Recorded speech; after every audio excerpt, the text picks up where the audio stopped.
Honorable Minister, Mr. Blackmore, Minister for National Security and Legal Affairs, PS, Acting PS, Ms. Nesty, Head of Division of the Prisons, Mr. Edmond, Ms. August, who is the Head of the Registry of Lands and Titles, and all other heads of department who are here this morning.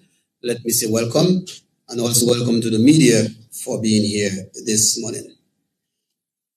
The Dominica Fire Ambulance Services Division is indeed happy to have this opportunity to highlight what the Dominica Fire Ambulance Service has been doing and what we do. During my short stay up here, I will be talking about one, the impact of the fire and ambulance services as it relates to our data, and we are talking about the data for 2023. We will also talk about new initiatives which may affect the fire and ambulance services moving forward. And this morning, I think that these initiatives which will come into play will be of great importance to the nation. But firstly, let's look about the fire service and what it is that we do. The fire and ambulance services has the mandate to keep Dominica a safe society. We respond to fire incidents, motor vehicle accidents, and sometimes we say motor vehicle incidents because in a lot of cases it was not something which accidentally happened. But we respond to these incidents. We respond to issues where we have to rescue persons, and rescue in the terms of persons who may be trapped in the forest, in the urban society, and even in some of those incidents relating to disasters. We also respond to persons in need during and after disasters. So therefore, looking at these now, it tells us what the fire service do. And someone may say the fire officers do nothing, and back in the days we used to hear fire service officers simply play domino and get a salary. But indeed, this is far from being the truth. We could say from data clearly in 2023, and that's January to December 2023, the fire and ambulance services had a response to 11,299 calls. And those calls are in relation to core activities of firefighting, ambulance service, motor vehicle accidents, rescues, and fire prevention. The ambulance services forms part of almost 90% of our service delivery at the fire and ambulance services. So we are looking in the year 2023, we responded to 10,623 calls. And these are calls that we actually responded to based on when persons call. During these calls, we refer to persons and we treat persons with trauma and medical conditions. That, as I said earlier, accounts for almost 90% of our service delivery output. What persons do not understand also, we've got an educational part of the fire and ambulance service called the Fire Prevention Unit. They are responsible, and that's a team of 4 persons, are responsible for going around the country throughout the year, do lectures, training, inspection of buildings, and they cover quite a bit. So in 2023, we could say that this division, this unit, did fire prevention work, first aid training, inspections, and alike. We trained approximately 1,199 persons during that year. And the interesting thing is, this is impacted on the people in a positive way. Persons learn how to deal with incidents at the home, which include fire occurrences, and also life-saving issues. Motor vehicle accident is one of the areas that we are very concerned about. And when we say motor vehicle accident responses, we at the fire and ambulance services mean that these are actual calls where persons who are either trapped or injured in a motor vehicle accident. And that record shows that we responded to 117 calls in 2023. But that's a jump from 2022 where we had 90, and in 2022, we had 93, and 2021 we had 90. So 117 of those calls were responded to. And then, one of the interesting part of that data is one which I will spend a little about, is that of bushfires or brush fires. And I'm going to spend a little time on that simply because this time of the year is a time which is the driest time of the year in Dominica, and locally we call it the brush fire or bushfire season. Not that it's the time when we produce plenty bushfires, but these are the times when a lot of bushfires actually occur. And in 2023, we responded to 117 of those calls.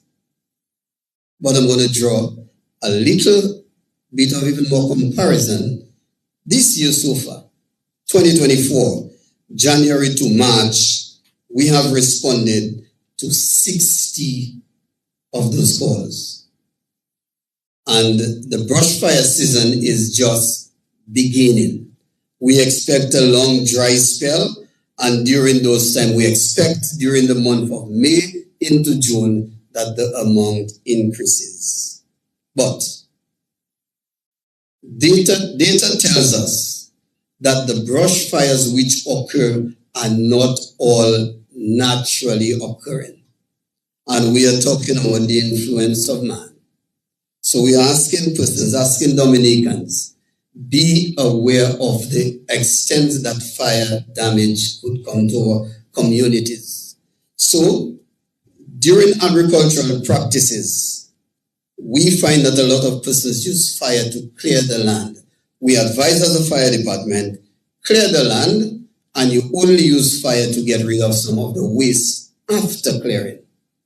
And that we could say, pile the waste into heaps and burn them by small heaps rather than set the place on fire. We have recognized that a lot of persons are using fire simply to clear the land by setting the land ablaze, and it goes, and when it gets out of control, they call the fire department. This, we say, it's a bad practice. We are also calling on persons. Remember that fire is not, the damage of fire is not only physical where it burns the property, but also in its effect on human beings. Smoke can kill. We have a population which is enriched with the elderly and a lot of infants. Smoke can kill. Elderly and infants in the presence of smoke can be a very dangerous thing. And we are saying that one of the causes of an irrespirable environment is that of smoke. So please be aware of that and try to reduce on the amount of burning. The fire and ambulance services did not only experience fires through 2023, moving into 2024, but we are also blessed, and I would want to say thank you very much to the government of Dominica for the impact that they had on the staff. In the latter part of last year's financial year, we had the appointment of officers to ranked positions. That was long awaited, but we finally got that going. And that's in the case of 4 station officers, 7 leading firemen, and 4 substation officers. We had persons acting in those positions, but in the latter part of the last financial year, which was June of 2023, they were appointed to those positions, and I want to say thank you to the government of Dominica. That came as a result of an increase in our staff allocation, which we moved from 131 to 165. Currently, the fire and ambulance services has an establishment of 165 working on island. New truck and ambulance.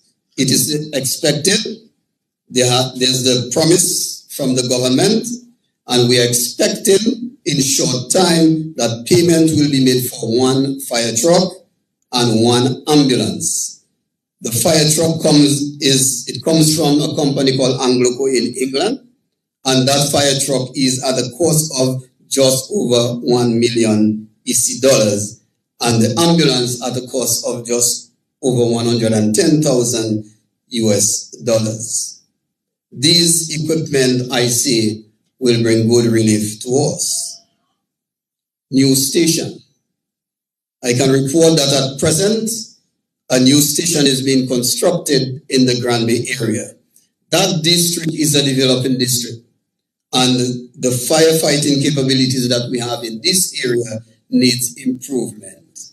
This station will bring such as we expect more persons to be even more comfortable than we are right now with good living conditions. That station will be constructed with 2 floors. The ground floor, which will be operations, consists of storerooms, the engine room, offices, operational offices, meeting place, and alike. We also have in that facility a decontamination bay for washing of our ambulance and decontaminating of our equipment. And the first floor of that building will be for residents. That will include male and female barracks, toilet facilities for our staff at all times. The Dominica Fire and Ambulance Services wish to make all plea to Dominicans that we continue to live in a safe environment. And it has been recognized that of late, persons have been complaining about contacting the fire service. So I will take this opportunity to inform the nation and everyone else who's interested in contacting the fire service of the numbers for such contact. I will take my time to go through it slowly. Roseau Brigade Headquarters. The numbers are 266 4400, 266 4400. There's also 266 4019, 266 4019, and also 448 2888. 448 2888. Melville Hall Fire Station. 266 4610 and 266 4609. 266 4610 and 266 4609. Portsmouth Fire Station. 266 5215. 266 5215. Granby Fire Station. 266 4402, 266 4402. Lackland Fire Station. 266 5433, 266 5433. Castlebrook Fire Station. 266 4668, 266 4668. St. Joseph Fire Station. 266 4874, 266 4874. Would like to inform all citizens of Dominica that at all times these telephones are manned as we run 24-hour guard duties at each station. In the case of some ambulance stations, sometimes all the staff are out on the ambulance, which is 2, and someone may not be in the station at the time. But we encourage persons, please contact your health centers, and the health centers will meet the fire officers on duty when they are out. Want to encourage Dominicans to please follow the guidelines of safety, practice safety all the time. But it would be remiss of me to end here without saying a big thank you very much to the staff of the Dominica Fire and Ambulance Services. You have continued to work diligently at all districts, remembering our standard of service delivery to all. Thank you very much.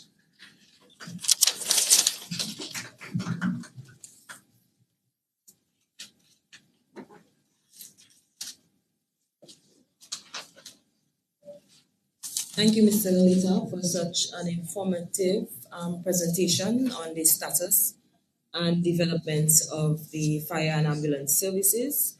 And I think it's rather important, the numbers that you have just issued, and we will have these numbers published for the public.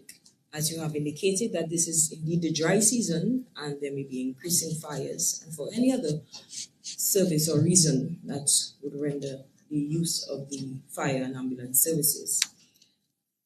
At this time, I'd like to call upon the Acting Superintendent of Prisons, Mr.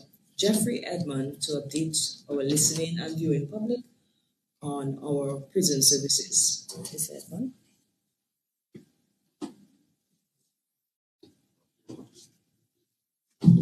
Good morning. Honorable Minister of National Security, Mr. Blackmore, PS Acting, Ms. Nesty, Registrar of Titles, Ms. Ogis Francois, all the department heads, SAO Lloyd, the media, welcome. The prison service is mandated by law to keep in safe custody those committed by the courts. Our duty is to help them lead law-abiding and useful lives in prison and upon release. As a result of this mandate, we have sought to engage our inmates in a few rehabilitative activities. As such, one such activity, building trades module, conducted under the auspices of the Youth Development Division, started on the 3rd of April this month and will go on for a maximum of 4 months. Some 11 inmates are engaged in this module. In March, we had a painting choral texture module. Some 15 inmates were engaged in this module. At the end of the exercise, the inmates received certificates. They learned the skills of preparing surfaces, preparing estimates, and the application of choral texture. We have formed partnerships with the Ministerial Social Services, and as a result of this partnership, they have conducted assessment of our inmates to commence psychosocial work in the prison. Some 88 inmates have enrolled, and at the end of the exercise, we will commence counseling sessions for our inmates. It's also envisioned that at some point, that prison staff themselves, ourselves, will also receive some form of counseling or psychosocial work at some point. We also, in the not too distant future, will engage our inmates in literacy and numeracy classes. Our staffing cabinets have approved the positions of 23 new officers. And as a result of this new mandate, we have already engaged 11 new staff. As we speak, they are in training. Last week, they were in Monbrose training school for a week.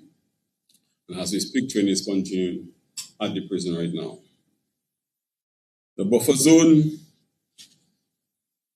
is continuing, and we are hopeful that towards the end of the next month or two that it will be completed. The buffer zone is a very important aspect in our security because persons with deviant behavior are found fit or fitting to enter the prison and throw drugs over offenses for prison inmates. So the completion of the buffer zone will do very well to us. Again, the Dominica Prison Service men and women continue to work tirelessly in an effort to fulfill our mandate, that is keeping in safe custody those committed by the courts and to help them lead law-abiding and useful lives in prison and upon release. Thank you very much.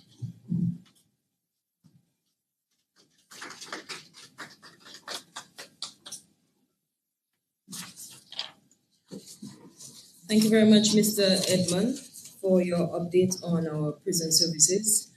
And we are happy to learn of the rehabilitation aspect of the prison, that our inmates, when released back into society, will be providing services to members of the public and ensure that they too do not engage in any criminal activity upon release. So that is indeed encouraging and a good accomplishment of the prison services. At this stage, we'd like to invite to speak the Registrar of Titles, Ms. Vincia Ogis Francois.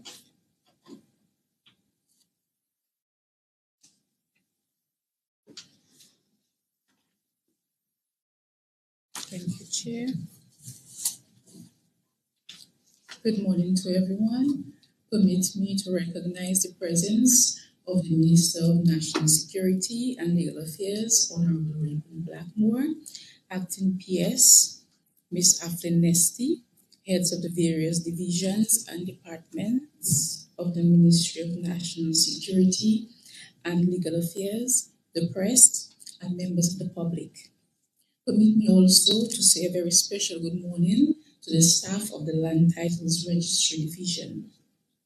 Let me place on my record how much we value your diligence and how much we appreciate your contribution to the work that we do at the Land Titles Registry. At the Land Titles Registry Division, we value the service that we extend to the public, and we are always happy to share information with our customers and the members of the public in general. This morning, I will highlight a few areas of service and explain some of what happens behind the scenes during the processing stages. As you may know, at the Land Titles Registry Division, we process a range of transactions, including but not limited to noting caveats, mortgages, encumbrances, requests for conversions, caveats of seizures, as well as withdrawals of caveats and caveats of seizures, discharge of mortgages and encumbrances, etc. Further, we also process transfers, applications for first certificates of titles, requests for reconstructions of lost or damaged certificates, requests to state a case, applications to correct a name on a certificate of title, or applications to rectify a survey plan, are just some of the activities undertaken at the Land Titles Registry. Please note that at the Land Titles Registry, the staff is trained solely to process your transfers and your transactions. They are not trained to give you legal advice or to assist you with the drafting of your documents. I say that because sometimes customers get upset when we refer them to counsel or when we inform them that the staff is not supposed to prepare or draft their documents or to give them precedence. It is the practice of the Land Registry to recommend that you consult with an attorney of your choice to assist you with your various transactions. Sometimes also, customers resort to using untrained individuals to conduct their legal matters. We can only caution you against that practice. In some cases, customers are exploited, and in some cases, the documents do not comply with the relevant law, and it has to be placed out of order. When a matter or a transaction is placed out of order for correction or for amendment, it means that your transaction time or your processing time is extended. And the customer may become frustrated, wondering why the transaction is taking such a long time. We therefore encourage you to retain professionals who are trained to conduct your transactions. Earlier, I mentioned transfers. Therefore, at this point, allow me to distinguish between direct transfers and part transfers, which may help you understand why a particular transaction will take a longer period of time to process. A direct transfer refers to, for example, if I am the owner of a portion of land containing 1 acre and I decide to sell you that entire portion, that is referred to as a direct transfer. A part transfer is where, for example, I own 2 acres of land and I decide to sell you 1 acre. That is a part transfer. So in addition to your survey plans and valuation report, your surveyor must attend at the land registry to conduct what we refer to as hatching off. Some of you may know that we issue certificates of titles in duplicates. It means that whenever we issue a new certificate of title to an owner, we retain a copy for ourselves. So we give you one and we keep one in our vault. Therefore, whenever landowners sell parts of their lands, the surveyor must come to the registry to mark off on both titles the part or portion that was sold. In some cases, that aspect of the process can take some time, as it is dependent on when the surveyor comes to the land registry to conduct the hatch-off. Please bear in mind that the land registry do not have any control per se with the hatch-off process. We can only impress upon the surveyors to conduct the hatch-off. By way of information, in Dominica, we have registered lands as well as unregistered lands. And I will make the distinction so that we all understand. So where a landowner holds a portion of land and he has in his hand a certificate of title for that portion, we refer to that portion of land as being registered. It means that there is a record for that portion of land in the land registry. All certificates of titles have a number, it has a date when it was entered in the register, and it has a description of the land, and the signature and seal of the registrar are fixed to that document. We also have unregistered lands, as I mentioned earlier. Unregistered lands refers to lands which has never been registered. The owners use and they live on the land, but it is not registered, which means that it is not recorded in the land register. And the owners do not have a certificate of title for that portion of land. Sometimes people make the mistake of thinking that an old survey plan, which would have been given to them by their predecessors, is a certificate of title. It is not. I have already highlighted the distinguishing features of a certificate of title. It has a number, it has a date, it has the signature of the registrar, and it has the seal of the registrar. Therefore, an old survey plan is not a certificate of title. Unregistered lands, however, may become registered if the landowner takes steps to register the said portion.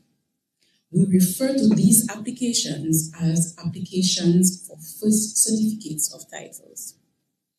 Applications for first certificates of titles by nature always take a longer processing time than transfers, and you will understand why. For this application, a number of requirements have to be met and a number of documents have to be presented at the land registry.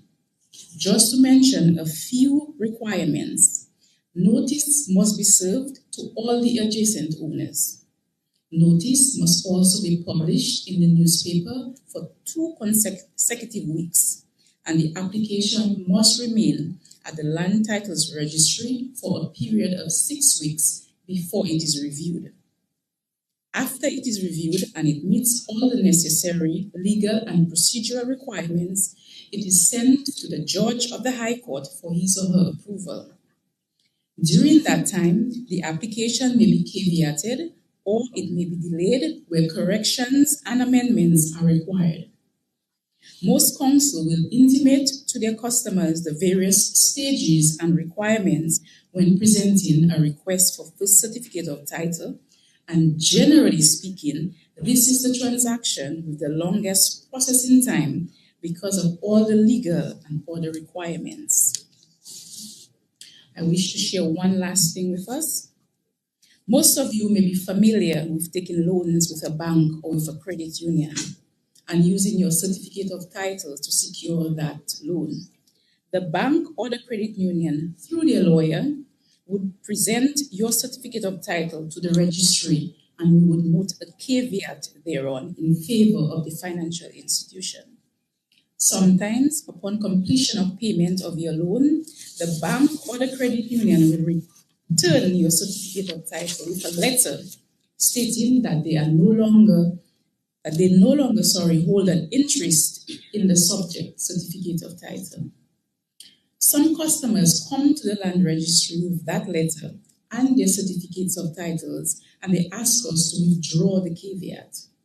Please bear in mind that in those circumstances, the land registry cannot withdraw the caveat on the basis of this letter.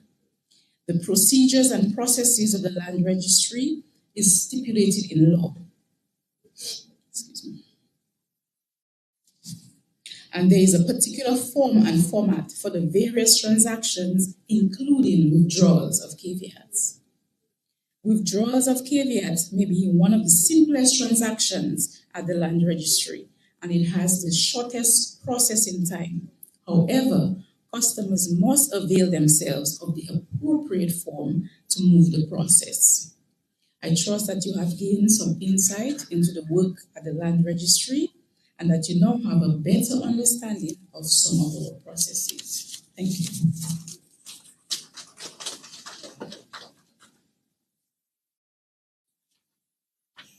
Thank you, Ms. Francois, for such an informative outline of the processes at your land registry. I'm sure the listening and viewing public indeed has had a better outlook on the way in which titles are attained when deposited at the registry, and also take into consideration that it is a process. So thank you again. At this time, I would like to invite our Honorable Minister of National Security and Legal Affairs, Mr. Raymond Blackmore, to offer a few remarks. Thank you very much, Madam Permanent Secretary. That may can recognize you for your presence this morning and the very articulate way in which you have presented thus far this morning. Permit me also to recognize members of the head table who have all presented very well. I want to commend you for that. And I want to also recognize the Deputy Fire Chief and the Acting Superintendent of Prisons, and also the Registrar of Land and Titles. And I want to especially commend her because I believe our intervention this morning, or presentation this morning, was very instructive. So I'm hoping to repeat in the various radio stations, so thereby our people can be properly informed as to some of the elements involved in processing and making application for titles. Permit me also to recognize the presence of some of the heads over here. I want to recognize the head of the Financial Intelligence Unit, Mr. Farrell, and also the head of the Met Office, the head of ODM, and also the Assistant Superintendent of Prisons. And I just saw the most distinguished Director of Public Prosecution just walked in. And the members of the media fraternity, and those of you viewing and listening within Dominica and outside Dominica. Firstly, I want to again say how privileged I am to be part of that experience, and for now being the Minister responsible for national security and legal affairs. And we believed those frequent press conferences with the various heads of department will better enable us to strengthen our systems and to make it more facilitating in terms of ensuring that the services that the various departments provide to the public can be properly refined and we can thereby be more efficient in so doing. I want to make just some general comments as we conclude that segment of the presentation, and you may want to ask questions after. And you may recall recently our Prime Minister had a press conference and made reference to the steps that were being taken to deal with the whole issue of issues of passports or e-passport. You may further recall that we are taking a decision as a government to try and to move from the motion readable passport to the e-passport, which is a much more secure travel document, especially in these current times that we are living and where there's a need for us to have a much enhanced passport. We had further taken a decision to stop the usage of the motion readable passport for travel outside of Dominica or to any other destination outside of Dominica as of the 31st of January 2023. That decision still remains. Let me repeat for emphasis, that decision still remains. I want to also take this opportunity to highly commend the head of immigration and the staff members of the immigration department. You may recall that as to the earlier stage of the migration from the motion readable passport to the e-passport, there was a rush. And as a consequence, you had the process time being more prolonged than what previously obtained. As a responsible government, we ensured that we put systems in place to address that situation. Namely, we hired or employed additional staff. We procured an additional printer, and we had a free SIF system. We had moved from, during the early stage of that migration process, at an application process time taking a couple months. And then we had gotten to a point, because of the system that we had put in place, where applicants were getting the passports after 1 week of application. That happens nowhere in the Caribbean. For a matter of fact, a couple months ago, I went to a ministerial meeting in a neighboring country. And while I was being driven by the driver who was assigned to me, heading to a meeting, I saw a huge crowd hanging out, in a line outside a building. So I asked what was happening. He said to me, Mr. Minister, people have to come early to get a chance to deposit the application for a passport. And he said to me further, they may leave and not having the opportunity to deposit that passport because the doors might be shut in their faces. We did not do that. We ensured that we put systems in place to address this situation. In the contractual arrangement, there was a set number of books. As you may have heard before, that number of books were fully utilized. As a responsible government, we approved for 50,000 additional books. I'm happy to report here this morning that we have no backlog at the Immigration Department. For matter of fact, I call on you who have been called by the Immigration Department to pick up a passport to do so. As I speak, there are 214 passports awaiting pickup, and the staff of the Immigration Department have been calling the people to actually pick up the passport. The process time is now 2 weeks. And what we do as a responsible government is not simply to catalog problems and to catalog issues. Running a government is about managing issues when they emerge and finding solutions. But it's a democracy. Some people have not run anything. The only thing they have run and they will continue to run are the mouths. And in a democracy, you have to understand that and appreciate that sometimes. But the government is there to govern and to seek solution by way of proper management.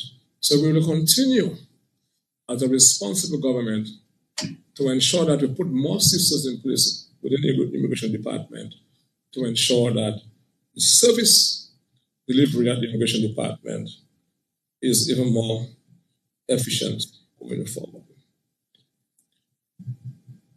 You heard from the three distinguished heads of department this morning. And I want to start firstly with the fire and ambulances as we wrap up.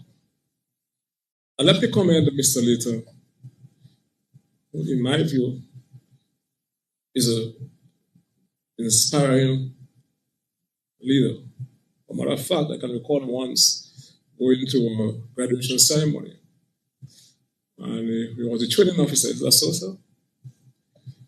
And when he presented, I said to him, "You're going to be very high within the management structure of the fire department." And he always reminds me of that pronouncement I made. My mother always said to me, I had good tongue, but you know what I mean? Like when I say something, it always comes to pass. Well, that's what she said to me, I soon rest in peace. But the fire department and the officers within the fire department are very professional set of men and women. I said men and women because we continue to train. I've insisted and I've said that women must be trained as fire officers. And I'm happy that we have been able to ensure that the outstanding acting appointment in vacant positions have been filled. I can recall that was an issue for the union, and I met with the union and the heads within the fire department. And when I got to understand the nature of the problem, we ensured that the officers were appointed. And one of the things that we did as a responsible government, and I have to commend the government for that, and I want to commend the Prime Minister when I went to him.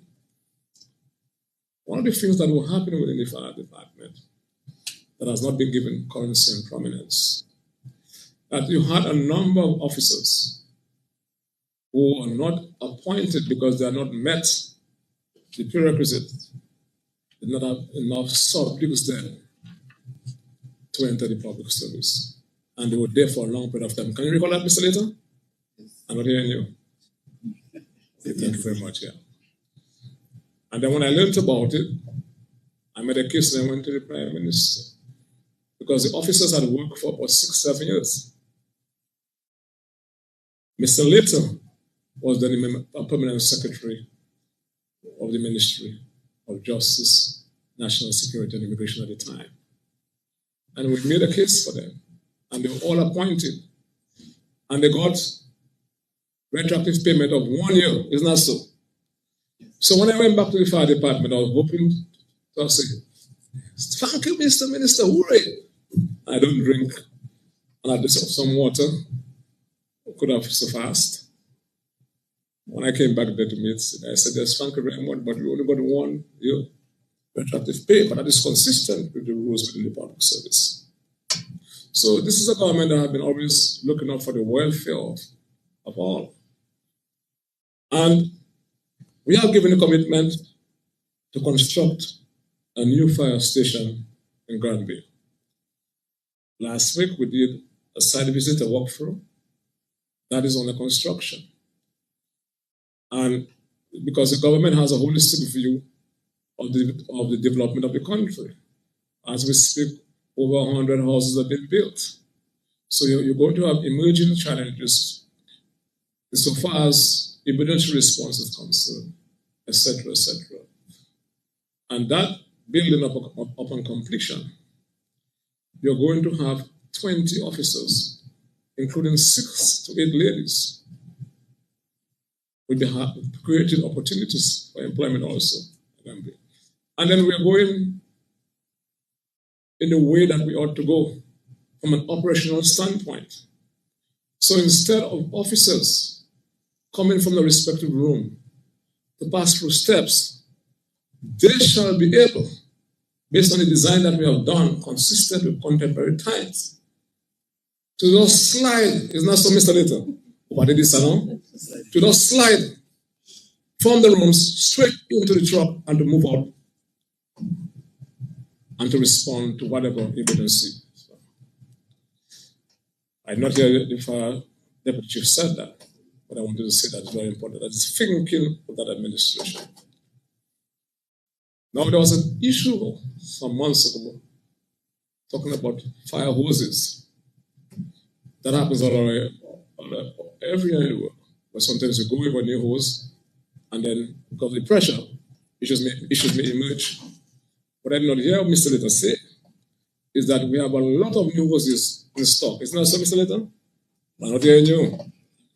We have procured a number of new hoses that we currently have in stock. We have also procured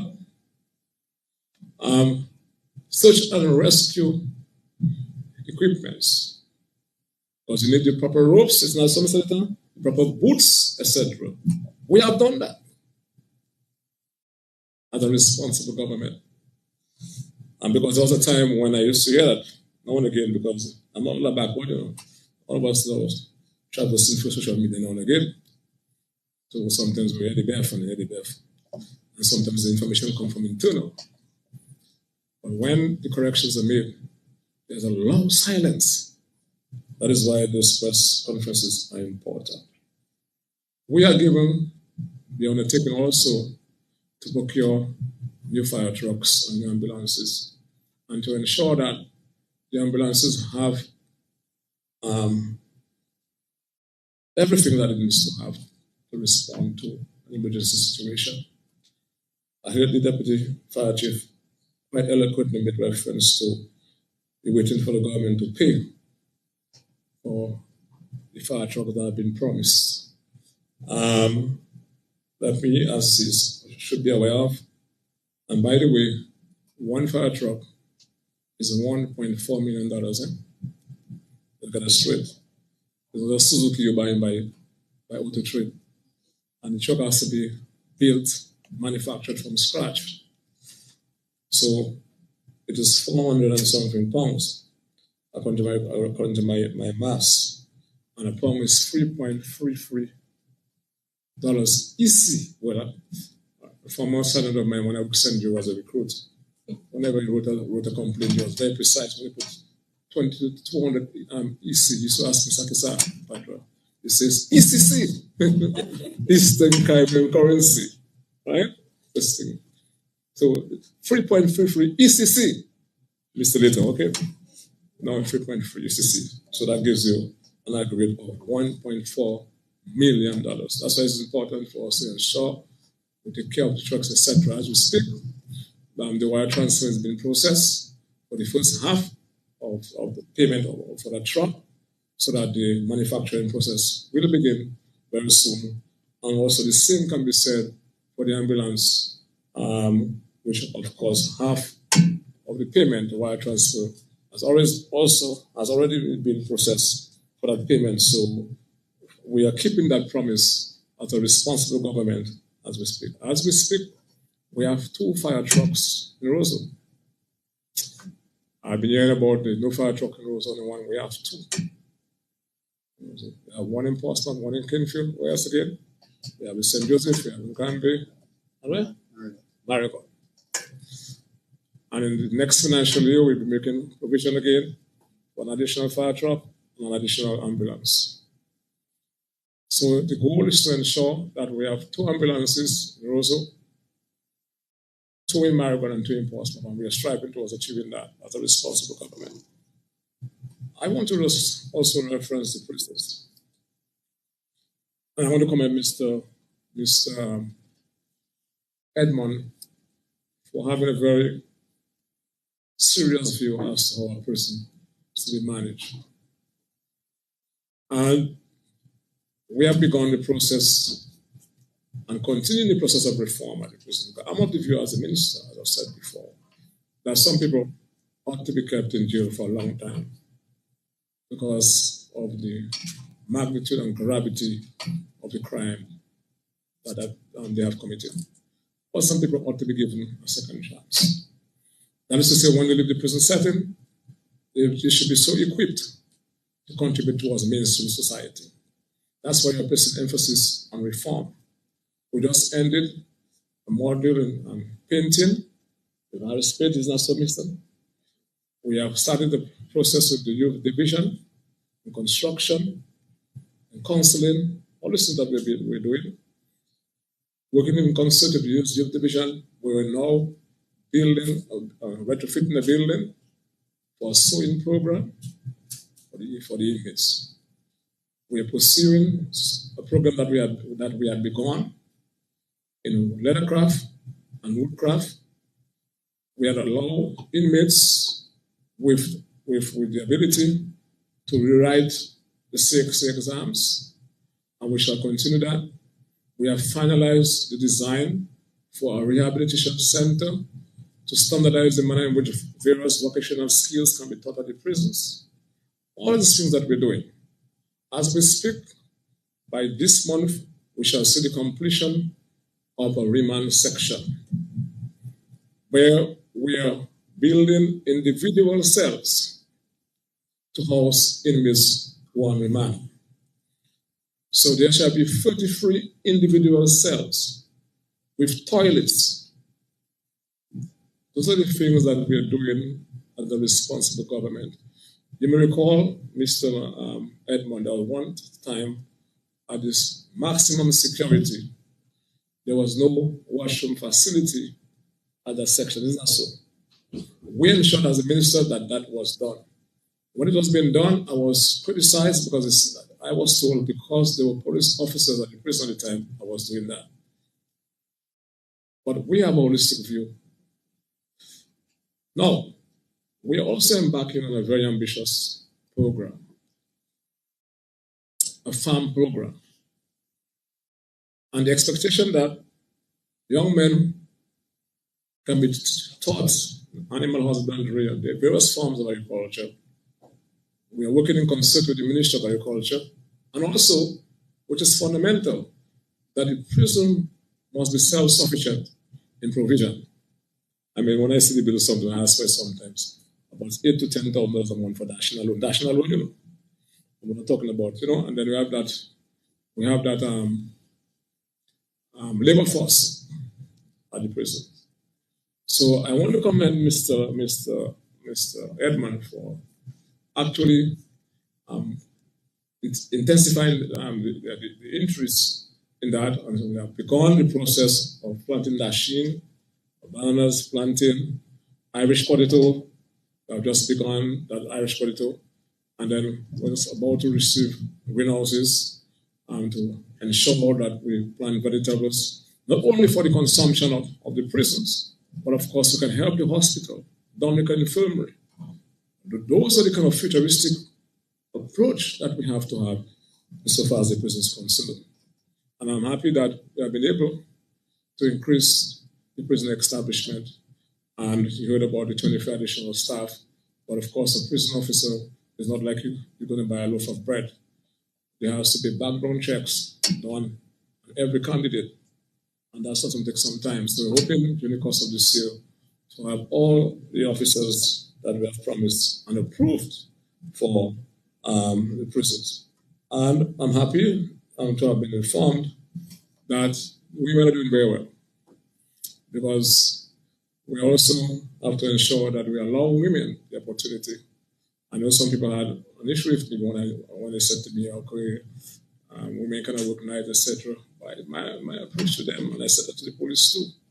The law permits that the minister, whoever the minister is responsible by law to approve the increase in the establishment or the training of the police force. And I shall not give approval for any list with men alone. This is 2024, and we have to ensure there is a gender balance, and women are equally competent as men to be good prison officers and good police officers. And I'm happy we are moving in that direction, and the government is moving in that direction. This is a government that is concerned about the people of this country. So we are hoping by the end of this financial year to have the secondary phase complete. It's about 80% completed, or more than that completed. And from what I've been advised, that will be completed in due time during the end of the financial year. So that there will be no reason to say to me that somebody was on the farm working and he jumped into Fokuli. And so secondary fence, what that means.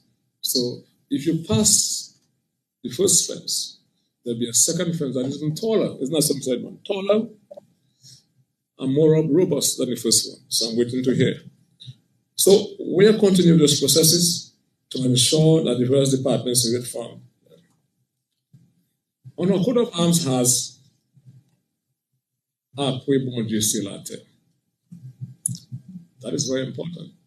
Some of us just see that because it was small, but we have not actually fully conceptualized and internalized the importance of that. After God is the soil, it must be the land, which means that you need the land to do everything. Land is one of the most important factors of production. One of the most important factors of production. To build, you need land. It's not so. You have a business, you need land.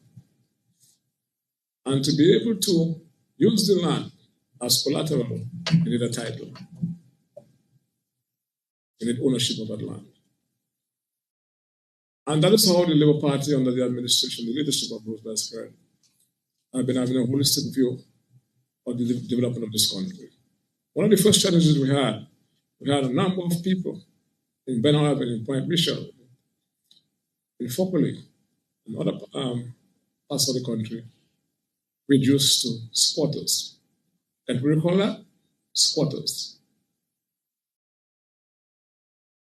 Your government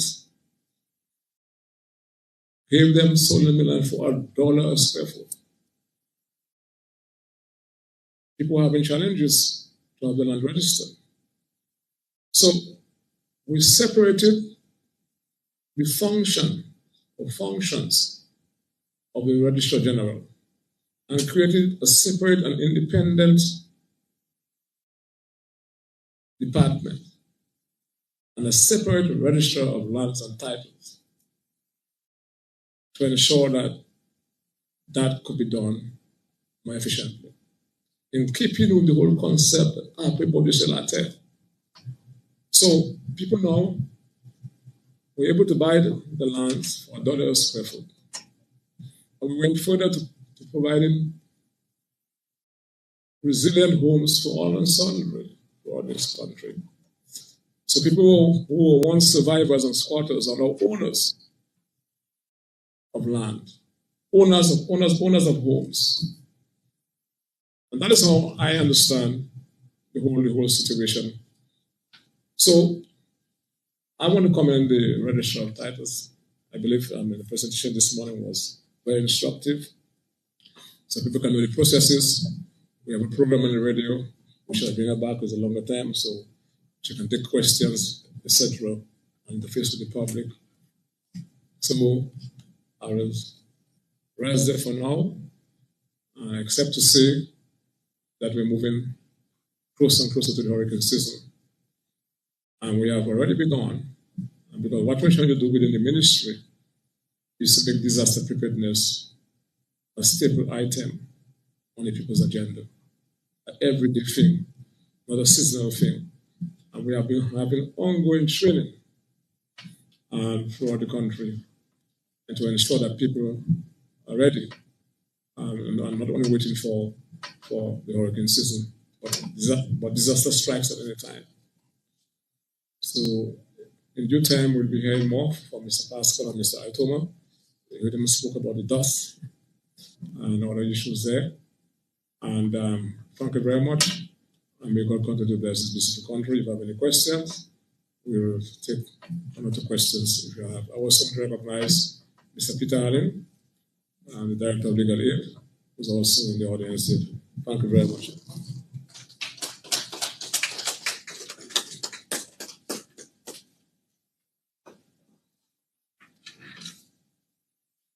Thank you, Mr. Minister. And as invited, we open the floor now for any questions or comments from the media.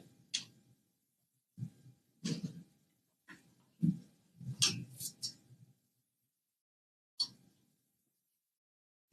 afternoon. I have two questions. My first question is, what is being done by the Ministry of National Security to cover the situation in Haiti? And also, how are they preparing for the hurricane season?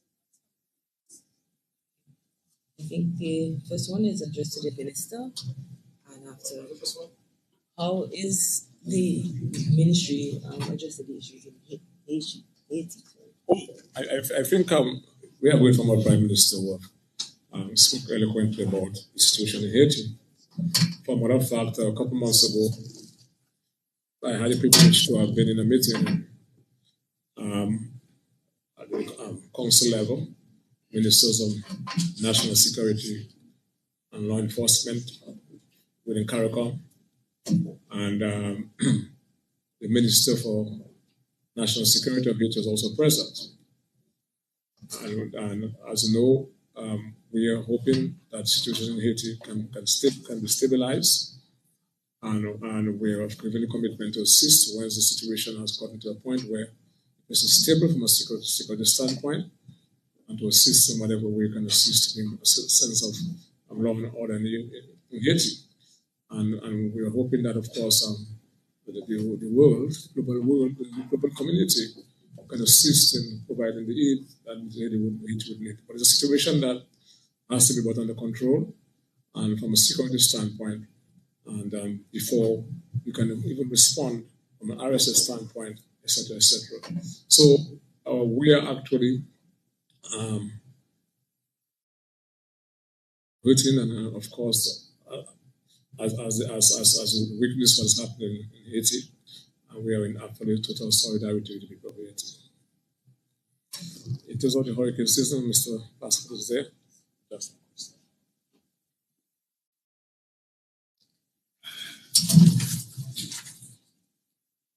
Okay, good afternoon. I could answer in one line, but I will probably just give out some background. We operate in a multi-hazard environment where we look at all hazards that may affect the island, and it's a year-round activity. Like the fire chief says, or the deputy, sometimes people think that we're only active during the hurricane season, but our work plan goes year-round. Nonetheless, annually we pay attention to the Atlantic hurricane season, which runs from June to November. The National Disaster Management System continues to put measures in place to mitigate against any impact or act swiftly in response to any events. We have heard of the predictions for this year, but meanwhile we continue to ask that residents, the onus is not only on the national system but also on residents. We continue to ask residents to advance their preparedness activities regardless of the seasonal outlook.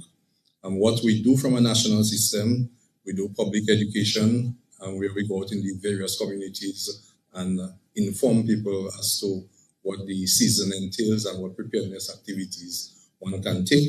We do training in communities, and we also resource communities where we provide little shovels, wheelbarrows, and things of that nature to residents so that they can prepare for the season. But public education is key, and we continue to do our public education. It only takes one system. I know the season, everybody's on hype with regards to the season, but it only takes one system to cause adverse effects to your life or your livelihoods. So we're asking persons to be prepared.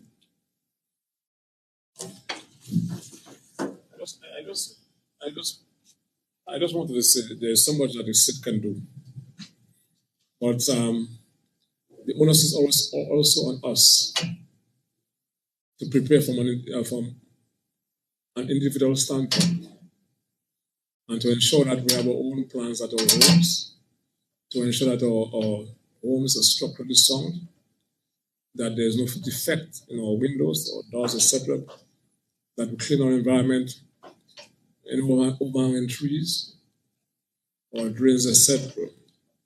Because we have been able to work on our emergency response infrastructure over the years, consistently what have been articulated by the Prime Minister and his government on the issue of resilience. We have constructed purposefully 3 regional hurricane shelters / resource centers. We have also, working in concert with our manufacturers, constructed 2 emergency operational centers / storerooms in Castleberth and Cotton Hill. In the month of March, we'll be getting the computers and other things that we need to ensure that the one in Castleberth is fully functional. We have provided training from a community basis throughout this country in radio telecommunication. We have in the event that our conventional type communication system is undermined, that we have the kind of redundancy that we need to have, because that's why it's important with radio sets who have greater degree of redundancy. And not only that, our first responders are always the people from the various communities and people working from the community level, or community nurses, or district development officers, people in the village councils, etc. We have, as we speak, 66 satellite phones installed, so that can be distributed to the various people who need to have these phones. So in the event something happens and our communication system is knocked off, we can actually establish contact. And those are the things that we're doing throughout the country. We have trained people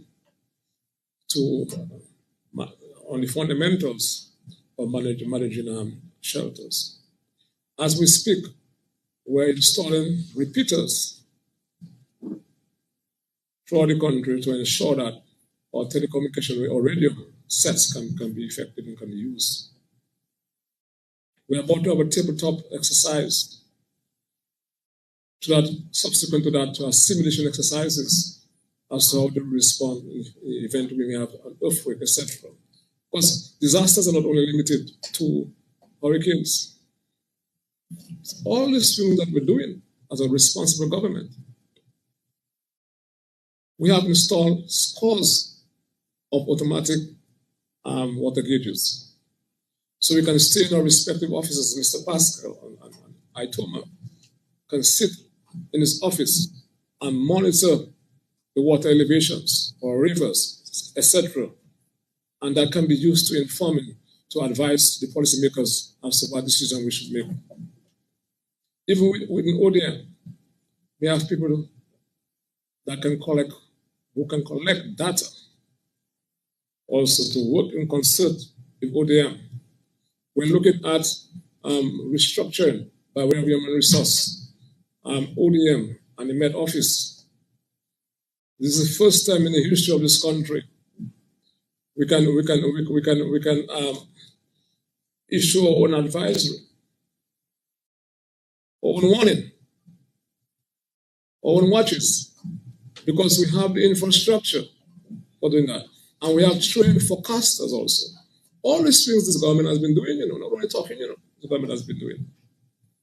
So these are things we can do as a responsible government. But the onus is also on us that when we come out there, the experts, and say to you, you have to move to a shelter, or you have to move to a safer zone, or you must ensure you have enough water.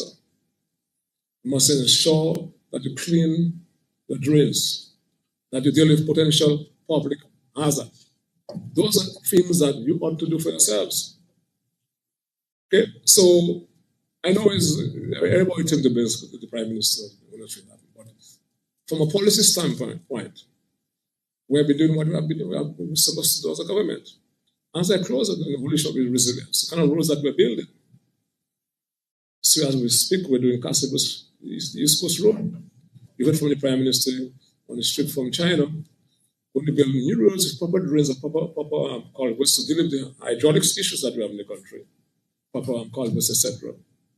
From Portsmouth going back to the airport. Those are all the things that we're doing as a responsible government. So this hurricane season question that you ask is a very comprehensive and broad question, which requires the cooperation and participation of all.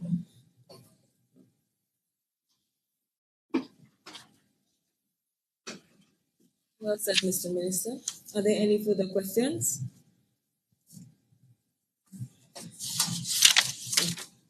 No? Okay, great. I take it that we're well informed and we could go out and inform the public who was not able to listen to us today or see us of these great initiatives and measures undertaken by the Ministry of National Security and Legal Affairs.